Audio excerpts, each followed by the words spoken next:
Thank you for watching. Subscribe on Deceived Husbands for more stories. I was thinking about where to start this story, and I guess I'll begin with that Thursday night in late February. I might jump around a bit to give some background, but let's start with that Thursday. It was Thursday afternoon around 4:00 p.m., and I had just finished work for the week. The weather in Georgia can be unpredictable in February, but today was perfect. About 70 degrees, sunny, not a cloud in sight. I was in a good mood, the work week was over, and with this great weather, what was I going to do this weekend? That's when my mood took a dive. I had no plans, no dates, nothing to do. I had been divorced for 2 years, 32 years old at this point, and not seeing anyone. I had tried online dating with no success, just a waste of money. Most of my friends are married, and a couple of blind dates they set me up on were total flops. My ex was in a solid relationship with a woman, and they were probably my closest female friends. Creeping into my mind was the thought, what's wrong with me? I pulled up to my house and felt a little better looking at it. Through my boss, I had gotten a great deal on the place. It was definitely a fixer-upper, and I had spent a lot of time trying to get it in shape. I had made some good progress. The 1,970 Sarah Ranch-style house had been a reclamation project, and I had poured a lot of time and money into it to get it to where it was now. My connections in the construction industry had helped. I got home, grabbed my running gear, and went to change. I looked at myself in the mirror 6 feet tall, a solid 190 pounds, not washboard abs, but certainly some visible muscles. According to my ex, I wasn't bad looking. So what was wrong with me? And why hadn't I had a meaningful date in many months? I was starting to get down, so I took off on my run. I always feel better after a workout and was enjoying a beer in the late afternoon sunshine on my back deck when my phone buzzed. It was my ex-brother-in-law, Nate. "Hey, Mike, what's going on?" Nate is in finance, and the little money I have he takes care of. He's really good at it. His wife, Sarah, is beautiful, fun to talk to, and keeps his enormous ego in check. "What are you doing tomorrow?" Knowing I had nothing planned but reluctant to admit it, I implied I was busy but had some flexibility in my schedule. "Don't tell me the old man has you working on Saturday." A little background: at this point I work at Oak Ridge Lumber. Nate's father, John Marshall, is the owner and my boss. My ex, Amy, is the accountant and Nate's sister and John's daughter. Nate never went into the lumber business, got an MBA, and now he has his own investment business, Marshall Partners.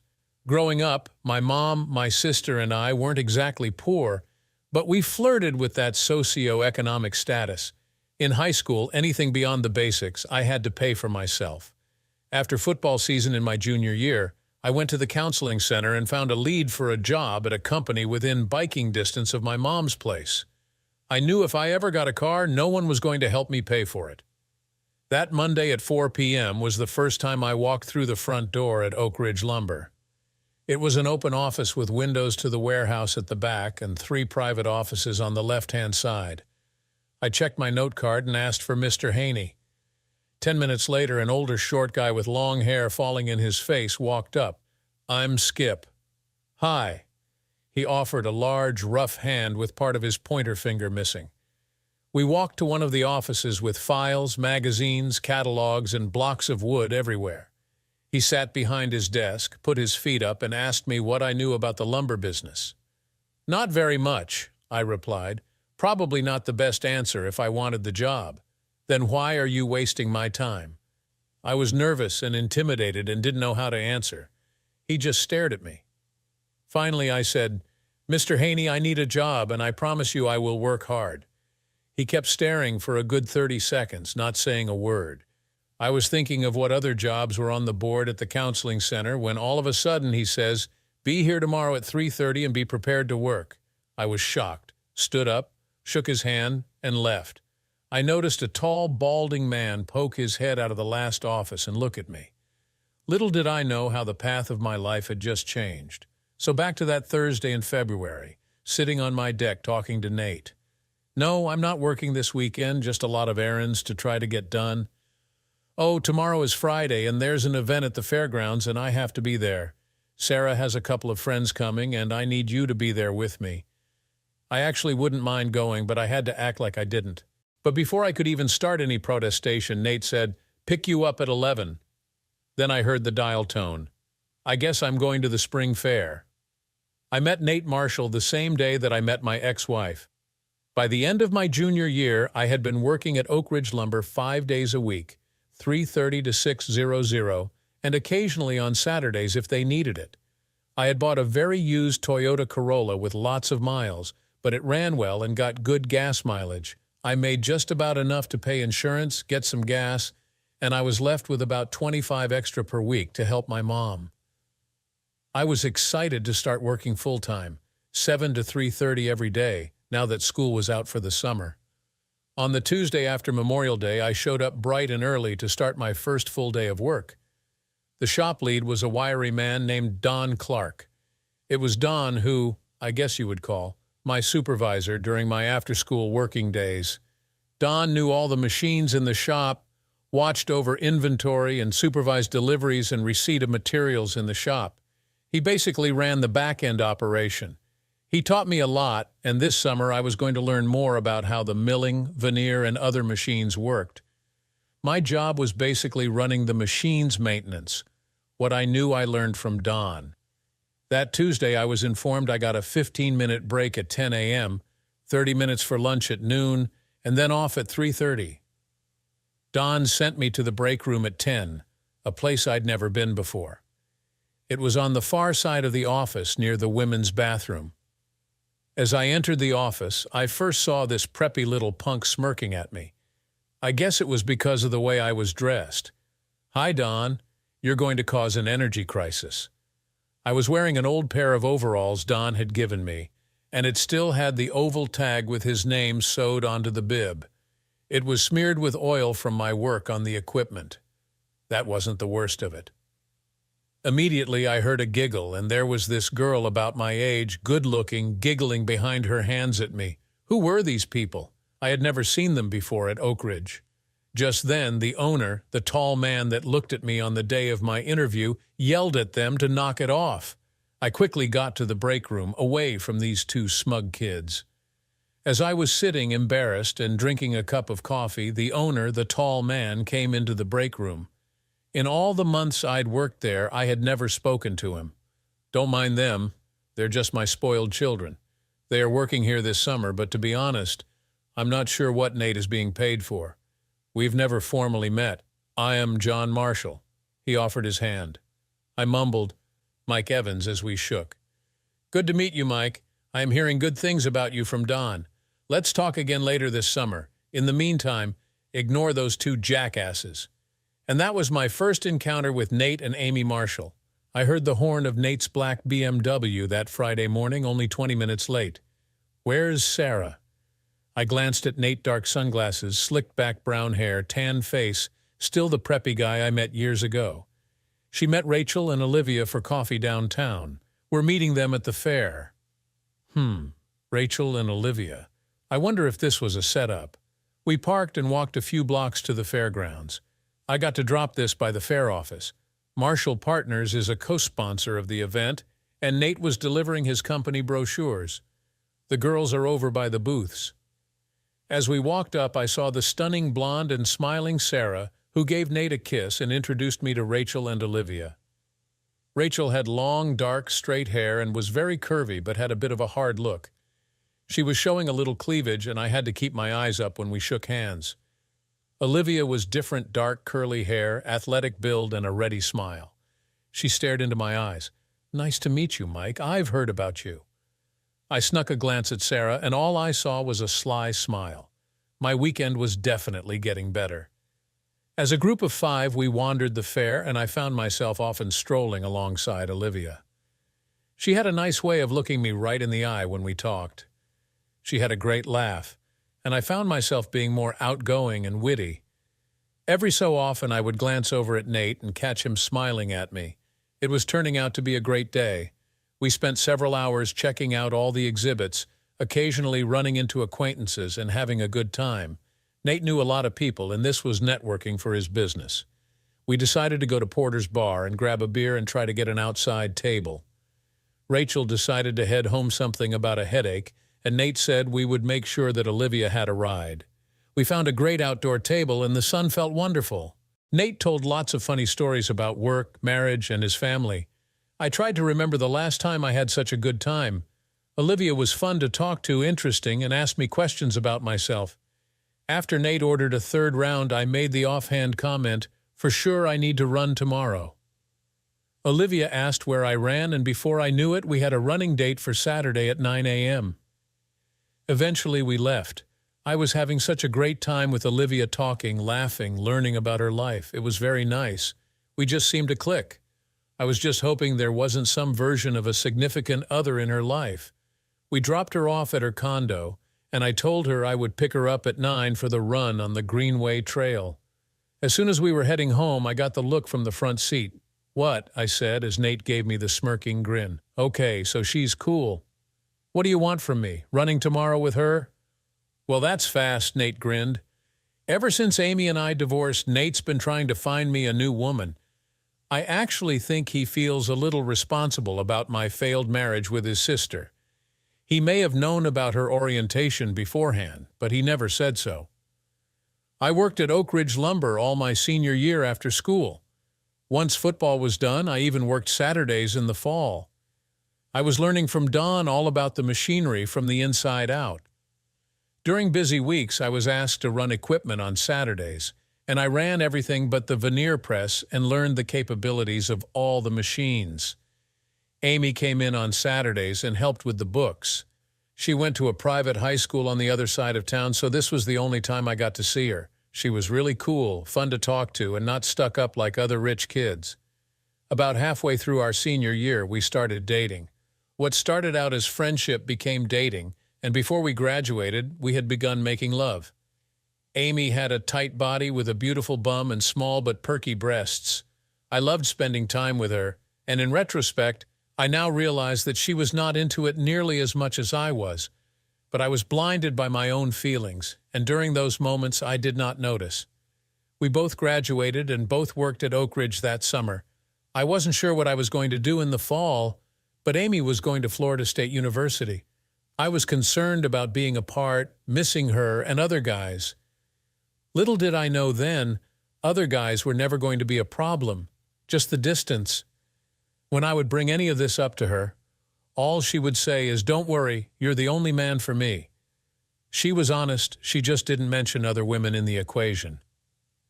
Late that summer, my boss, Amos' dad, John Marshall, approached me and asked about my plans for the future. I really didn't know what was going to happen. I had an application for Gainesville Community College on my dresser, but even as inexpensive as community college was, I did not have the money for it. Turns out, Mr. Haney had cancer. He was only coming in a few days a week, and that was not going to last for long. "Mike, you know our shop, you're good with our customers, and I need some youth in this office. I was thinking of having you work with Don when needed in the shop, but mostly I want you in the office learning the business side of Oak Ridge Lumber." I was shocked. "I'm going to start you at $4,000 a month, and when times are good, there are year-end bonuses." I immediately accepted, and I couldn't help but wonder if my relationship with his daughter helped me get this position. On Monday, I started in the office. I showed up in my shop clothes. John immediately sent me home to change. I began learning the business. I was impressed with John's knowledge, his easygoing but confident way with customers. I had a good knowledge of products and what our machining could do. What I didn't know was pricing, customer knowledge, and the accounting side of the business. John was helpful and patient with me. After initial nervousness around him, I began to become much more comfortable with him. I stayed in touch with Amy while she was at college, and I felt like our relationship was staying strong through the fall. I picked Olivia up Saturday morning at 9 for our run.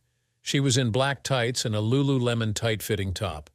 She looked fantastic, a very nice athletic body topped by those black curls, dark eyes, and a great smile. We chatted comfortably as we drove to the trailhead. I normally do the 5-mile loop. "You okay with that?" "Sure," she said. We stretched and took off.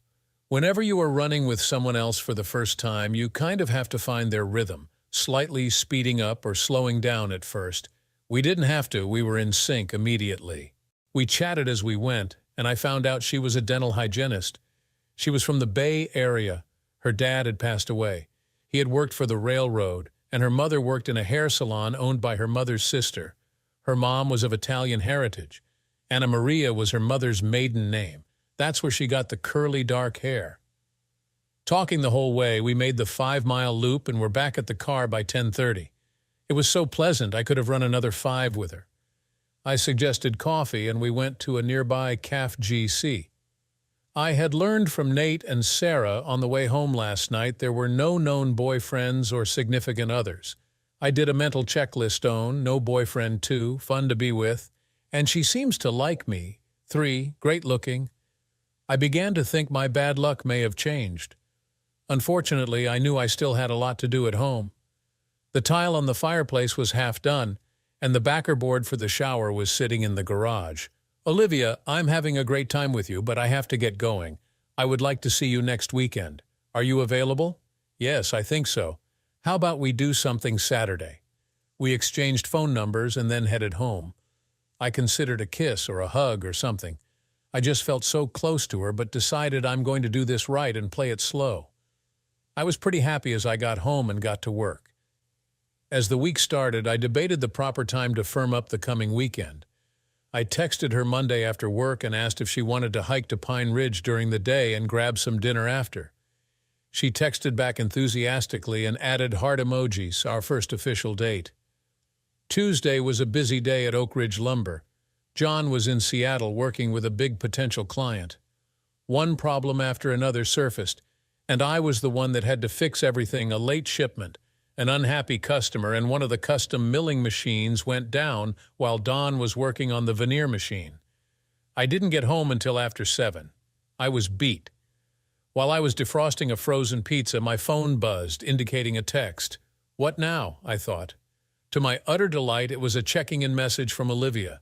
My mood immediately changed, and we ended up texting back and forth for over an hour. This all just felt so easy and natural. I know it has been less than a week, but wow, I was excited about a woman for the first time in a long, long time. Wednesday night I texted her, and we had another nice back-and-forth session. Thursday night she initiated it, and we discussed some of the details of our Saturday plan. That night I called Nate and caught him while he and Sarah were out to dinner, and he said he'd call back. They called back on their way home. "Hey, what's shaking, Romeo?" I heard Sarah giggle. "Just checking in with you guys. How was dinner?" I was trying to get the conversation shifted towards Olivia, but I didn't want to sound eager in front of Sarah. "Oh, you don't care about our dinner, but we do know you're seeing Olivia this weekend. Your run date must have gone well." I told them running was good and that she seemed like a nice girl. "You get her in the sack yet?" Nate asked. "Don't be an a-hole." "Not everyone thinks like you," Sarah laughingly said. We talked for a bit more, joking and having a good time, and it was time to get off. "Man, I have not heard you this excited about a woman since my sister." I explained I liked her so far.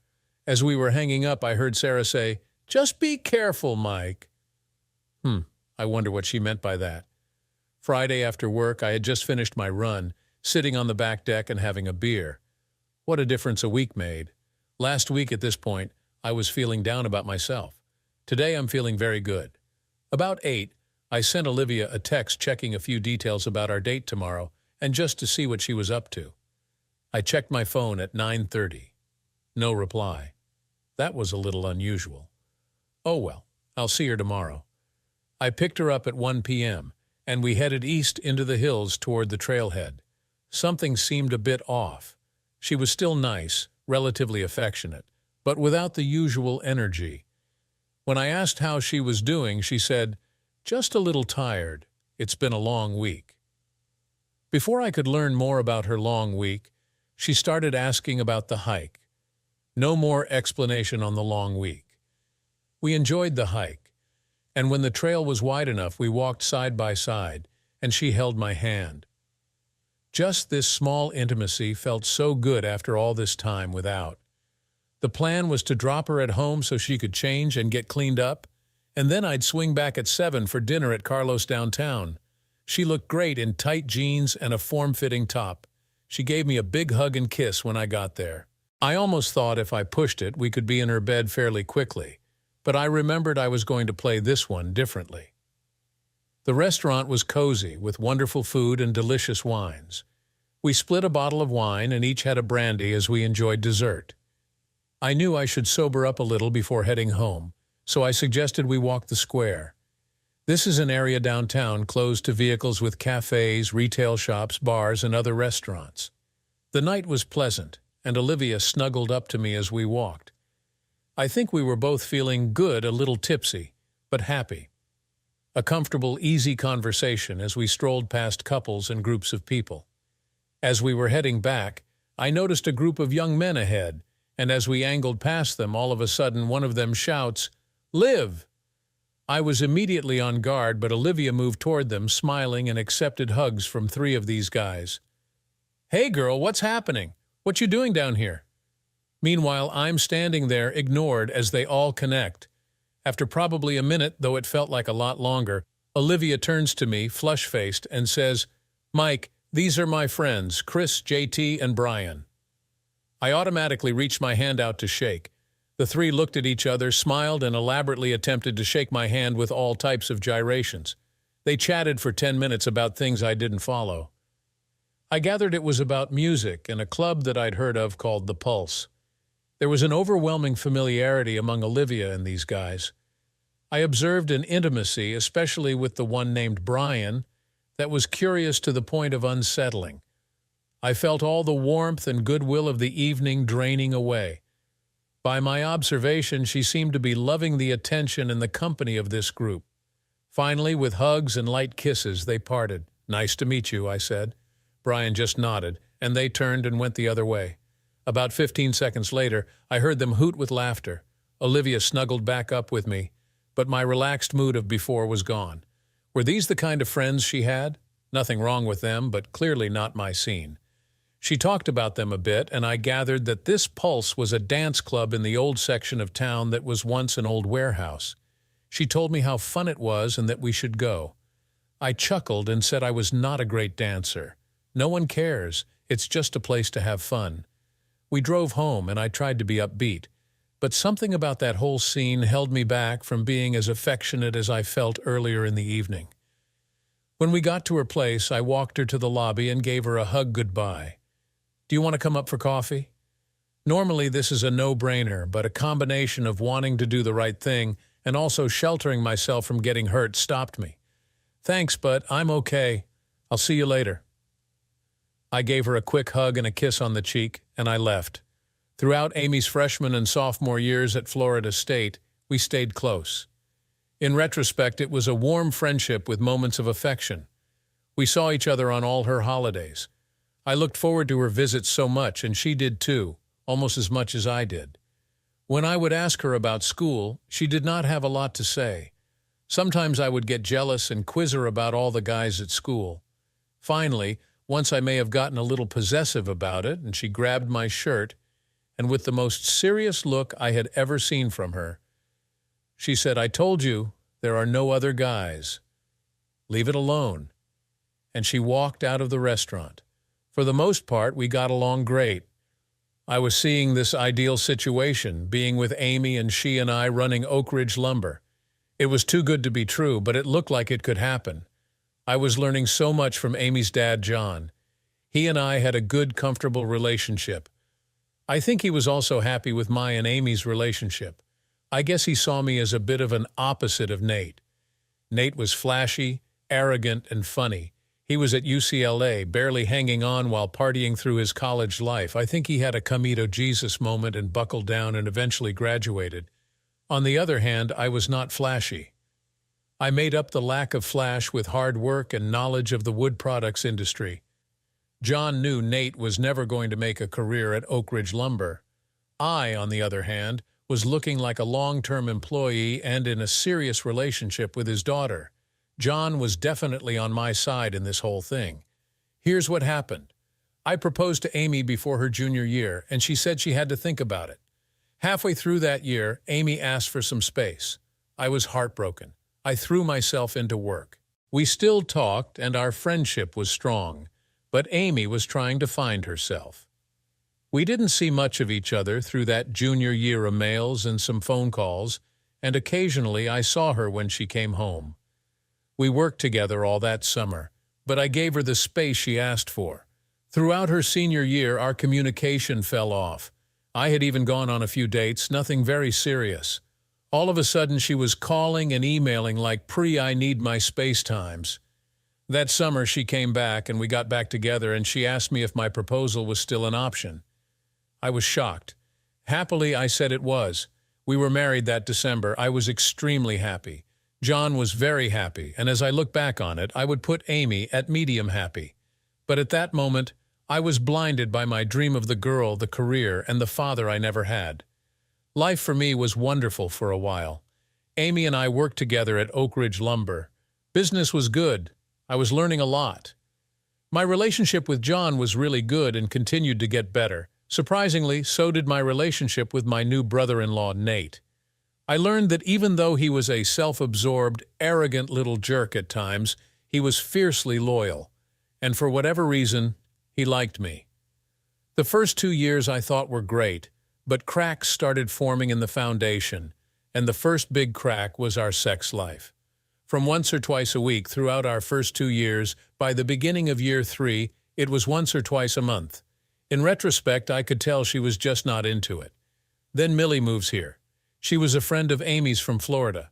Her name is Minley Pham. She went by Millie. Through John's contacts, I had bought the house I'm still in cheap, $125,000. It needed a ton of work, and the bank would not even loan against it. I bought it on contract from John's old partner, and actually the payment was made through Oak Ridge and deducted out of my check. Confusing, but Nate assured me this was the best way to do this transaction. I got it habitable, and Amy never complained. There was a small guest cottage at the back with plumbing and electrical. Millie moved in. She was an artist, and the cottage became her studio. Amy seemed to be spending more time in the cottage than at the house. Millie was always sweet to me, and there was no tension. After 6 months, one day, tearfully, Amy came to me and said she was in love with Millie. I thought she was joking, but she wasn't. There was no swearing, no violence, no arguments. I saw black and I cried. Cried for the first time in almost 20 years. The loss was intense and so sad. I realized I had tied my relationship with Amy to my relationship with her family and my job. My whole life was going to change. For 3 days, I sat at home and did nothing. The darkest of thoughts took up residence in my brain.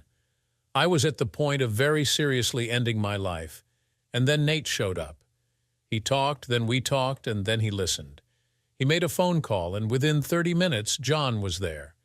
John assured me that no matter what happened, I had a home at Oak Ridge. Nate told his dad that I needed a week off. John agreed. Nate took me on a road trip where we talked, drank, I cried a little, and I thought. On the way back, I began to realize a few things. I was terribly hurt, but I had a job I loved. I had a boss, an ex-father-in-law I truly liked and respected, and finally I had a good and loyal friend in Nate. Even Amy and I found a somewhat comfortable friendship. The divorce was easy. She didn't want anything, and I kept my house. Most surprising was how nice and supportive Millie was. There were some difficult times, but I had a good support system of people that seemed to genuinely care. I did promise myself before I ever got close to a woman again, I was going to protect myself first. On the way home from dropping Olivia off, I tried to come to terms with my thoughts. Nothing really happened with meeting those guys. I felt a little disrespected by them and a touch disrespected by Olivia. On the other hand, this was just our second date. She had a right to have friends. But there was something about that meeting that told me there was a level of closeness with those guys. This did not fit with the mental image I had of Olivia. Maybe I should back off a little. The next day was Sunday, and I had to finish the fireplace and repair some dry rot. After breakfast, I plugged into podcasts and lost myself in the work. For me, the ability to repair and fix this house into the version of it I wanted was fulfilling. For me to own my own home and have it be as nice as I know it will be was particularly satisfying. It was mid-afternoon before I checked my phone. 2 texts, one from Nate checking in, and one from Olivia. Randy and I are enjoying the weather and having coffee. Thanks for last night.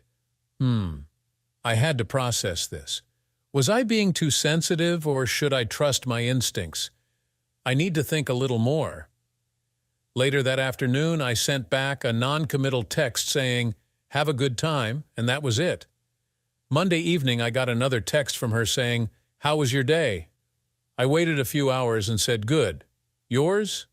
I got a long text talking about work and a funny story about a dental patient. I didn't reply. Tuesday night, nothing, and I was a bit relieved.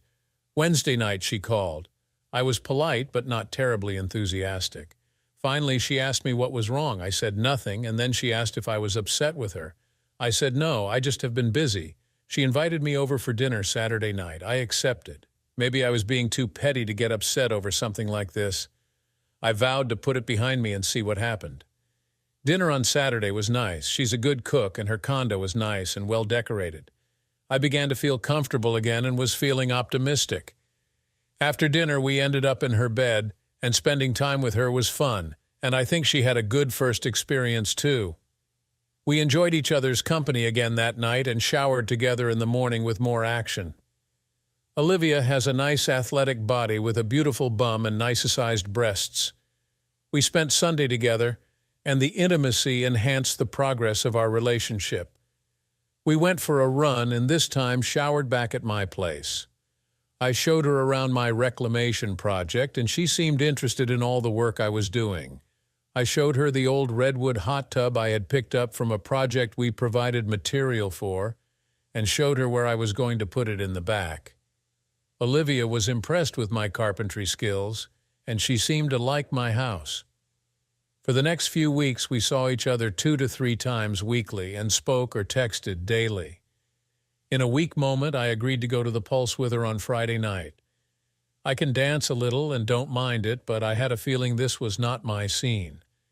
Olivia was so excited I could not help but get caught up in her enthusiasm. The Pulse was the hip new club in the warehouse area of Old Town. I had heard of it, but had never been there. I told myself in strong relationships, you need to make sacrifices every so often. I guess this was going to be one of them. We got there a little before 9. Olivia seemed to know a lot of people there, employees and other customers. The place was dark with strobe lights going and a couple of DJs on elevated platforms. The dance floor was a mass of bodies all moving to the music, and it was hot inside. We found a spot, and Rachel and some guy came over amidst hugs and laughter. It was difficult to talk with all the noise. Olivia grabbed my hand and we hit the dance floor. She was good and I was way out of my league. Pretty soon we were in the midst of the throng. After a bit, I wasn't sure if it was me or others dancing with Olivia. I watched her and could tell she was having a great time. A while later I shouted to her, "I'm going to get a beer." She just nodded and smiled. I waited for a moment to see if she was coming with me, but she was caught up in the dance. I stood at the table and occasionally saw flashes of Olivia. So far, I had not recognized any of the group we had run into downtown those weeks ago. Olivia came back and had a drink, but I could tell she wanted to keep dancing, so we went back. I was actually having a pretty good time until I recognized a couple of the guys we had met downtown, and specifically Brian. Brian was a great dancer, and he maneuvered so he was really dancing with Olivia. I tried to move in and got an elbow. It may have been inadvertent, but I doubt it. This went on for a bit, and finally I shouted in her ear, "I'm getting a drink. Do you want one?" She just nodded and kept dancing. I made my way to the bar and back to our table. I checked my watch, and it was a little after 11. I definitely wanted to get out of there, and I kept waiting for Olivia to come back and get her drink. Finally, she came back, laughing and smiling with Brian on her heels. She gave me a sweaty kiss on the cheek and grabbed her drink. She took a sip, and then Brian grabbed it and chugged the rest. Olivia just laughed. "Come on, let's dance." She grabbed my hand. "No thanks. I think I'm done," I said. "Just one more," she asked, and then Brian stepped in. "Come on, girl, I'll dance with you," and they took off. I was pissed, but it got worse. While I was standing and watching, they did all but screw on the dance floor. His hands were all over her, and she looked like she was enjoying it. I was now far beyond pissed. I checked my watch, and it was now after midnight. I was done. I was going to give her until 12:30, then I was leaving. I think it was 12:28 when she came back, and I grabbed her, and we headed toward the door. I was mad. I was trying to play it cool. I was not going to yell and scream. All the way back to her place, she went on about how good a time she had, how great the music was, and how much she liked dancing. The fact that I barely said 2 words did not seem to register with her.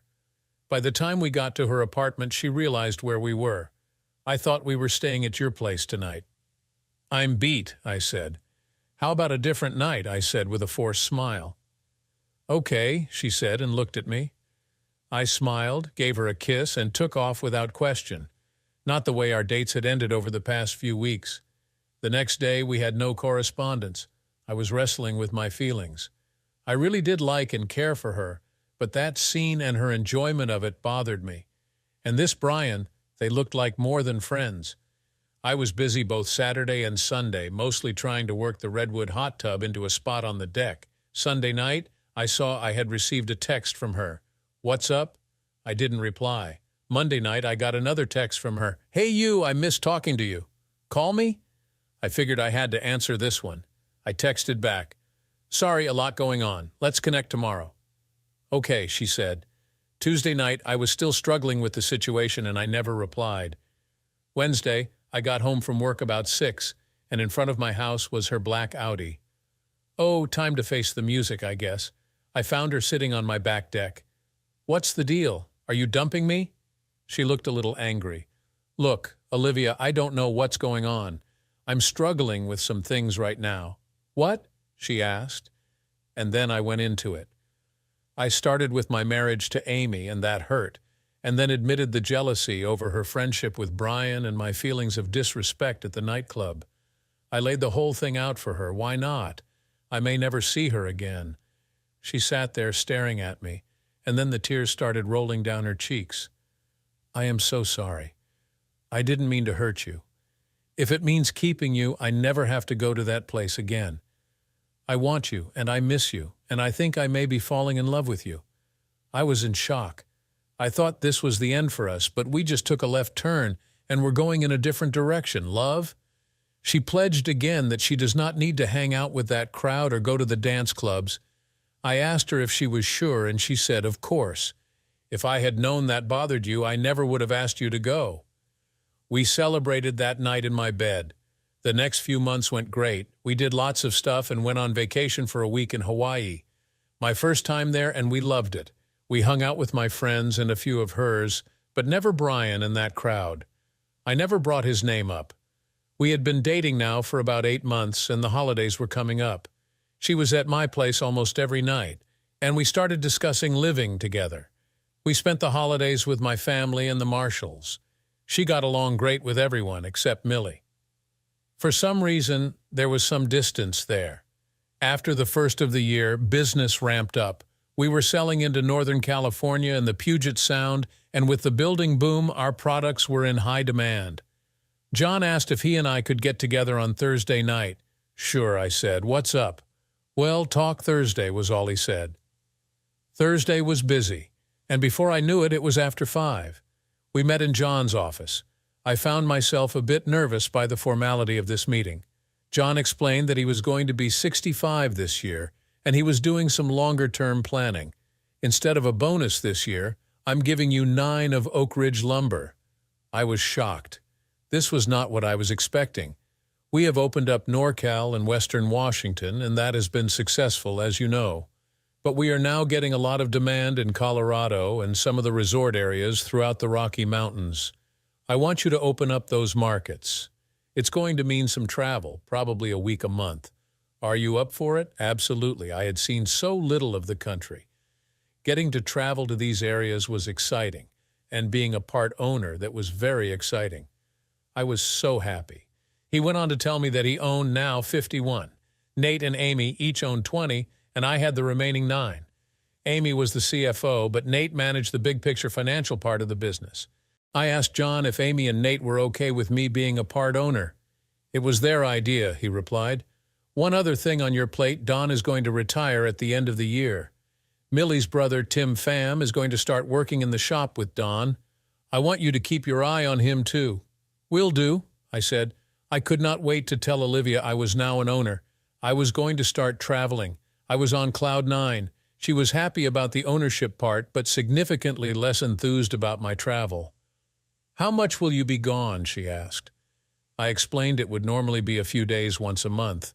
That seemed to make her relax a little. I jumped right into it and was in Denver within 2 weeks. I think my straightforward knowledge of the products and the process helped, and we immediately started getting orders, and I had barely scratched the surface. When I got my direct deposit for March, I saw I had an extra $1,500 gross in my account. I checked with Amy and she said, "That's your commission. We pay 3 of gross commission. Didn't he tell you that?" I did a little calculation and estimated I could easily sell $500,000 this first year. That was an extra $15,000 per year on top of my regular salary. I was going to be close to 6 figures this year. We planned another Hawaii trip for September, and I was starting to think about proposing to Olivia. After the earlier problems, everything was going really well. I was extremely happy at work, and with the extra income of my commissions, I was able to accelerate my work on the house. The house was on a nice-sized lot, all one level, with the guest cottage in the back. It had 3 bedrooms, 2 bathrooms, an open kitchen area, a study, and a family room attached to the kitchen. The cottage was a single room with a bathroom and a small kitchenette. I spent a lot of time in the garden. The garden was my oasis, and now with the redwood hot tub it was spa-like in the back. Olivia had dropped her apartment in May and had moved in formally. It was wonderful having her here, and for the most part all was good. There was some tension when I traveled, but I thought we would get used to it. In August, I asked Nate out for dinner. I had something serious to discuss with him. We met at a bar near his office at 6 p.m. The weather was warm, and we sat outside. "So what is up, bro? I've decided I'm going to propose to Olivia, and I would like you to be the best man." He just stared at me for perhaps a full minute. "Married again? You remember what happened last time? This is different. I am different. I was just a kid then. Neither Amy nor I knew what we were doing then. This is now. I love her, and I don't want to be alone. You sure about her?" "I recall a few bumps not that long ago," he said. We talked about it more, and I did get a few nervous thoughts based on what he said. It was as if he was trying to talk me out of it. I respected Nate's opinion, but he didn't know Olivia like I did. "I want you to be my best man."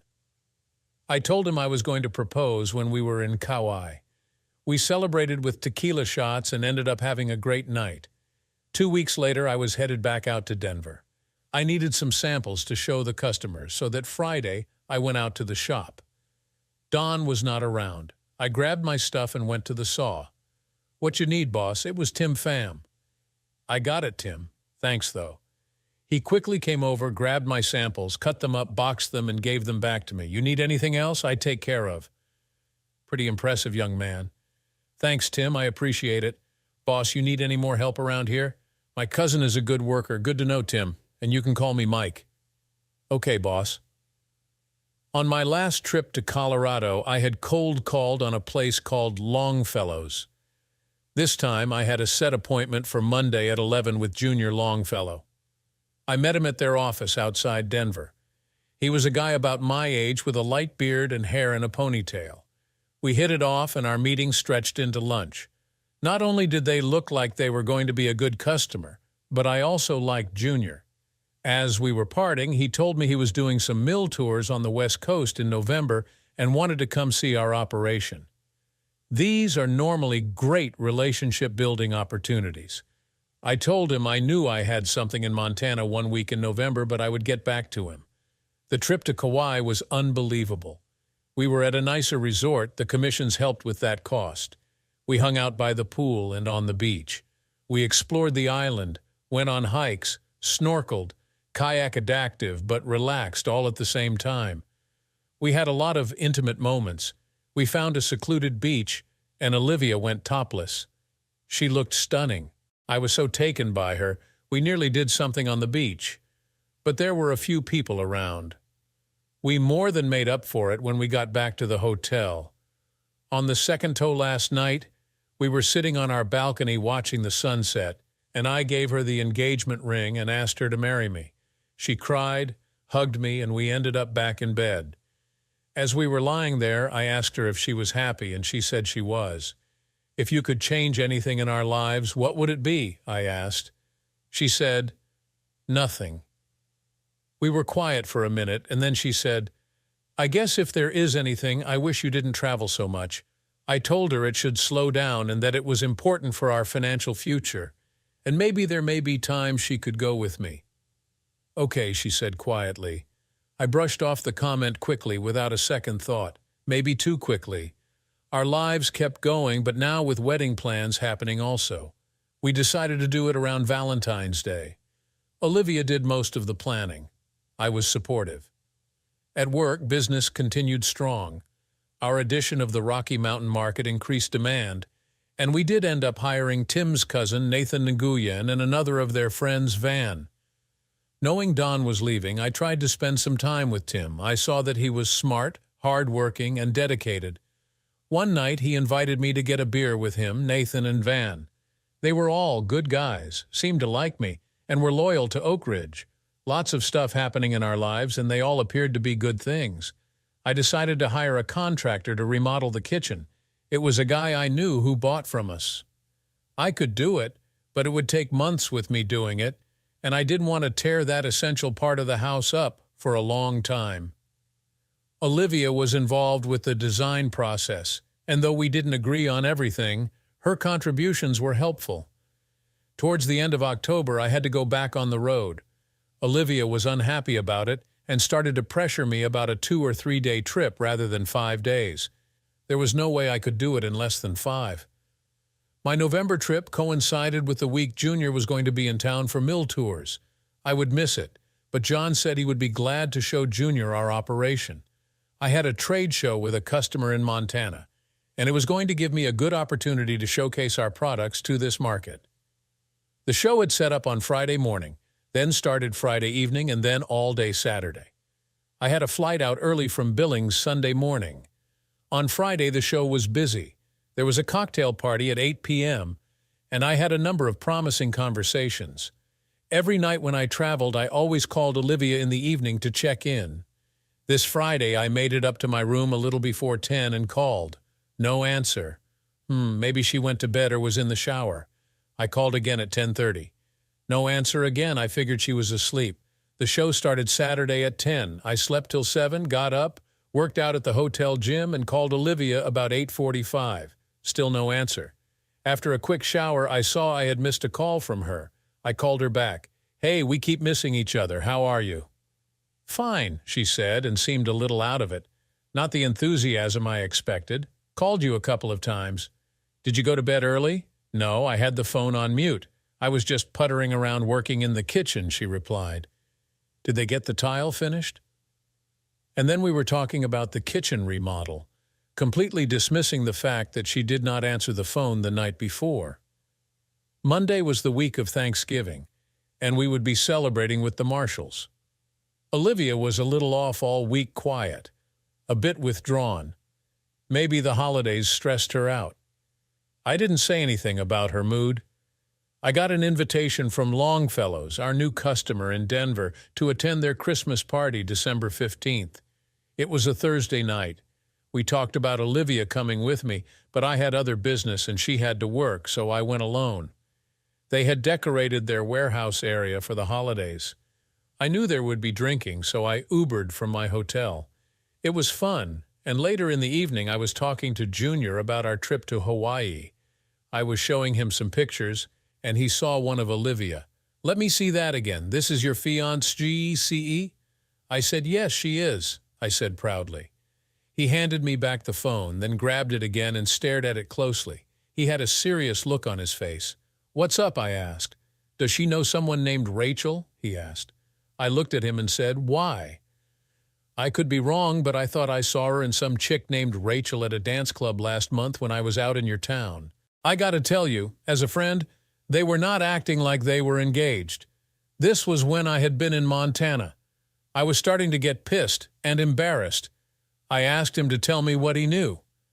Friday night after touring the mill, I went with another guy to some dance club called The Pulse. It was what you might expect, loud, dark, etc. At one point, Sean, the guy I was with, was dancing with this Rachel. He said he could have taken her back to the hotel if he wanted. But then later, her and your woman were with these other guys. I don't remember all their names. They looked like trouble. Do you remember someone named Brian? I asked. Yeah, that was one of them. He was friendly with your lady, Junior said. Look, man, you're a friend. I like you, Mike. As much as it hurts, I'd want someone to tell me if this happened to me. I know, I said. I appreciate it. I should probably go. Thanks for the party and the info. I got a big hug from Junior, and I left. I was steaming, but I had to think about this. Number one, she told me no more dance clubs. This made me mad. And number two, what was with the relationship with Brian? She was lying to me. I just didn't know how much. I didn't sleep much that night, and my flight home was delayed. Olivia had texted me a couple of times, but I had yet to reply. Finally, as I was boarding, she called, and I answered. When will you be home? My flight is late, and I won't be home till 6 tonight. Oh, too bad. I love you and I miss you, she said. I said, I'll see you tonight, and I hung up. After finally landing and on the way home, I decided my plan was to see if she would lie to me. I gave her a hug and a kiss when I got home. I inspected the progress of the kitchen. I've got a question for you, I said. Sure, honey, what is it? When I was stuck in Montana at the show last month, what did you do that Friday night? She looked away and said, Nothing, just hung out here. You have one last chance to think through that answer. Where were you? I calmly but coldly asked her. She burst into tears and ran to the bedroom. I sat and waited. I was angry and sad. I just waited. 2 hours later, she came out and told me this tale. She had talked to Rachel the day before, and Rachel said they had to see this new club called The Pulse. Rachel knew I was out of town and said that all they were going to do was check it out. They ended up staying there late and dancing. And then what? I asked. Then I came home alone, she said. Of course alone. Was Rachel with you? No. She hooked up with an old boyfriend, I think. So you came home by yourself? Yes, she said. Who was at the club? Anyone I would know? Not really. I don't know. You can imagine how the rest of the conversation went. It was like pulling teeth to get hard information out of her. What I finally found out was they went to the club, ran into some friends, and danced. A bit later, Brian and his crowd showed up, and they hung out with them for a while. She claimed she left about midnight. Have you ever had anything more with Brian? I asked. Absolutely not, she answered. Does he want to have something more with you? I asked. No, well, maybe, probably, but he's just a friend. You are the only one I want to be with, she wailed. I told her I needed to think about this and she should stay in the cottage. Sobbing, she grabbed her things and headed to the cottage. The timing could not be worse. We were in the midst of wedding planning, the holidays were around the corner, and my entire future was up in the air. I needed some advice and called Nate. He suggested I come over on Friday night. Meanwhile, this week with Olivia had been very uncomfortable. She was either crying or apologizing. I was upset. I loved her, but at this point I did not trust her. Can there be love without trust? I met Nate and Sarah at their sleek new home in the South Hills. I gave them the whole story and I asked them what they thought. Nate was of the opinion that if you cannot trust someone, you shouldn't marry them. Hard to argue with that. Sarah said this, I feel a little responsible for introducing you two. And I don't know Olivia all that well, but I do think she is a nice person, not a bad one. And I also know she is deeply in love with you. I agreed with Sarah on this one. Ultimately, you either have to believe in them or not. That is something only you can decide, she said. That night, I went home and asked Olivia to come up to the house. We made small talk for a few minutes. I could tell she was nervous. I had a couple of questions for her, and I told her she needed to be absolutely honest. She agreed. I asked if she felt like the whole club scene was important to her. I asked exactly what happened the night she and Rachel went to the Pulse, and I asked her about the true nature of her relationship with Brian. She told me that, no, the clubs were not important, but occasionally she liked to dance. She said she would never go again, and she explained exactly what happened that night. She and Rachel danced, saw Brian, danced some more, and then she left. Nothing happened. And Brian was a friend, and that's it. I told her that night I forgave her and that I could move past this. She started to cry and promised that I would never be hurt like this again. She stayed at the house that night, and by Sunday, she was moved back in. She was apologizing all the time, and I got tired of it. The holidays were still awkward. She seemed tentative, unsure. I was not as affectionate as I had been, but I thought in time we would get back to where we were. After the first of the year, things started getting better. I got busy with work, and my travels started again. The second week of January, I had to be in Denver for 2 days, and then on to Vail for a meeting. The sales part was easy, but it was the relationship building that required time, and when traveling, it seemed to suck the life out of you. It was not uncommon to get back to my hotel room around midnight. After this trip, I had to be in Washington State. I was taking a quick break from the road when John told me that the Planning Commission meeting about the remodel was happening that Thursday. He was going to be there, but Nate was in New York and Amy was out, so he needed me to be there too. No problem. I was happy to help, and we had hired a construction consultant to help push this project through. By the end of the week, I was beat. I was going to use this weekend to relax. I got a call from Junior Longfellow that afternoon. He was going to be in the area and wanted to check out some of the lumber supply possibilities in Oregon and maybe in Northern California. I told him I would have Olivia come and we would make it a weekend trip. He liked that idea. We had a nice dinner, and Junior was his usual funny self. Olivia and he hit it off. Junior and I set up to meet the next day at 9 a.m. in the lobby. He was flying out the next morning, and we would head back. Before we left, Junior and I checked out a couple of places. He was happy with the wood I showed him and placed a significant order with me. Olivia and I decided to make our way back on Sunday. I was happy with how things were going. On Monday morning, Olivia started her work week, and I headed out to Oak Ridge. By lunchtime, I got a text from her. "I am so happy with how things are. Have a good day. I love you." Nate called on Tuesday. We had a project going in LA, and he needed me to meet with an architect out of San Diego on Thursday. I agreed and called Olivia. She seemed a little disappointed I would be gone that Thursday, but she said she understood. This meant I would have to fly out early Thursday morning, take care of the business in San Diego, and fly back Friday. When I got back, I was definitely going to take a break from travel. I went out for a run after I got home. On the way back, I checked my phone and saw I had missed a text from Olivia saying she was feeling a little off and would not be home until after work tomorrow. I texted her back and said to let me know if she was okay. That night, I woke up at 2 a.m. feeling off, like something was wrong, and I did not know why. I was tired from all the travel, but this feeling was gnawing at me. Olivia did text me in the morning and said she was fine, just tired. I didn't think much of it, but this nagging feeling stayed with me all morning. I left for San Diego and took care of business, but I still could not shake this bad feeling. I texted Olivia before I left San Diego and said I was worried about her. When I got to the airport, I saw she had not replied. I got home late and she was already in bed. I kissed her and turned in myself. The bad feeling was gone, and I told myself it was just because I had been on the road too much. Saturday was rainy, and I was thankful I had nothing to do but rest and relax. Olivia seemed distant, though, and was not very talkative. I tried to lighten the mood, but she seemed down. Sunday she seemed better, but something was still off. That afternoon I called Nate. I did not tell him everything, but asked if we could meet for a beer on Tuesday after work. We met at this old-school bar on Market Street. "Man, you look tired. What's up?" "I don't know, Nate. I'm just worried. I don't know if it's me or if it's Olivia." "What do you mean?" "She's been acting off since that trip to San Diego. I don't know if it's the travel or if it's something else." "Well, why don't you talk to her?" "I have, but I don't know what to say anymore. It's like something is between us, and I can't figure out what it is." "You don't think she's cheating again, do you?" "No, I don't think so, but something is wrong.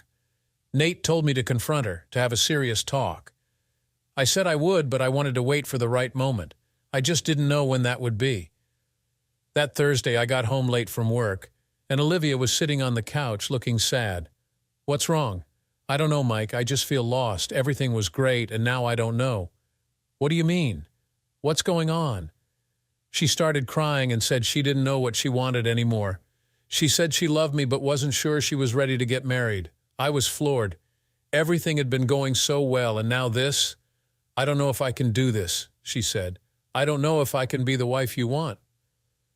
I was quiet for a long time, thinking. I loved her, but trust was the issue. And now she was backing out of our plans. I told her we needed to take a break, to think about what we really wanted. She agreed, and that night she moved back into the cottage. I couldn't sleep. I tossed and turned all night, replaying everything in my head. The next day I called Nate and told him what happened. "Man, I'm sorry," he said. "I didn't see that coming." I told him I needed some space, that I was going to stay at a hotel for a few days to clear my head. He agreed it was a good idea. That weekend I barely left my hotel room.